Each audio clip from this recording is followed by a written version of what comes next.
வணக்கம். ஆகாஷ்வாணி புதுச்சேரி செய்தி சுருக்கம் வாசிப்பவர் வெற்றிகொண்டான். பிரதமர் திரு நரேந்திர மோடி இன்று லண்டனில் பிரிட்டிஷ் பிரதமர் திரு கெய்ர் ஸ்டாமருடன் இருதரப்பு உறவுகள் குறித்து பேச்சுவார்த்தை நடத்தவுள்ளார். இந்த சந்திப்பின் போது இரு நாடுகளுக்கு இடையேயான தடையில்லா வர்த்தக ஒப்பந்தம் கையெழுத்தாக உள்ளது. 3 வருட பேச்சுவார்த்தைகளுக்கு பிறகு உறுதி செய்யப்பட்ட இந்த வர்த்தக ஒப்பந்தம் அனைத்து துறைகளிலும் இந்திய பொருட்களுக்கான விரிவான சந்தை அணுகுமுறையை உறுதி செய்யும் என்று எதிர்பார்க்கப்படுகிறது.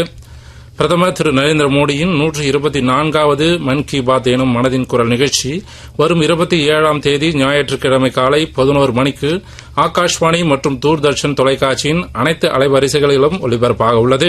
இந்நிகழ்ச்சியில் இடம்பெற வேண்டிய கருத்துக்களை பொதுமக்கள் நமோ செயலி, மை கவ் இணையதளம் மற்றும் 1800117800 என்ற கட்டணமில்லா தொலைபேசி வாயிலாகவோ அல்லது 1922 என்ற எண்ணில் மிஸ்ட் கால் கொடுத்து பெறப்படும் லிங்கை தொடர்பு கொண்டு SMS வாயிலாகவோ இம்மாதம் 25ஆம் தேதி வரை தெரிவிக்கலாம் என்று அறிவிக்கப்பட்டுள்ளது.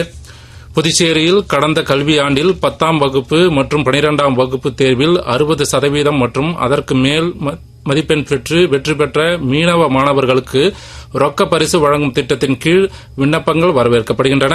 விண்ணப்பங்களை இத்துறையின் https://fisheries.py.gov.in என்ற இணையதளத்தில் பதிவிறக்கம் செய்து கொள்ளலாம். பூர்த்தி செய்யப்பட்ட விண்ணப்பங்கள் அடுத்த மாதம் 25ஆம் தேதிக்குள் மீன்வளத்துறையில் அமைந்துள்ள உள்நாட்டு மீன்வளர்ப்பு பிரிவு மற்றும் அந்தந்த கிராமத்தில் அமைந்துள்ள கிராம மீன்வள மையங்களில் சமர்ப்பிக்கலாம் என்று மீன்வள மற்றும் மீன்வள நல இயக்குநரகம் அறிவித்துள்ளது.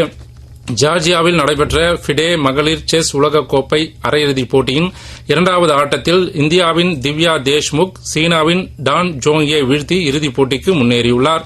இதன் மூலம் 19 வயதான இவர் ஃபிடே மகளிர் உலகக் கோப்பையின் இறுதிப் போட்டிக்குள் நுழைந்த முதல் இந்தியர் என்ற பெருமையை பெற்றார்.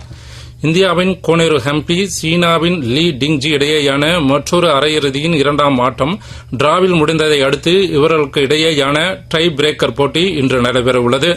இத்துடன் இந்த செய்திச் சுருக்கம் நிறைவு பெறுகிறது.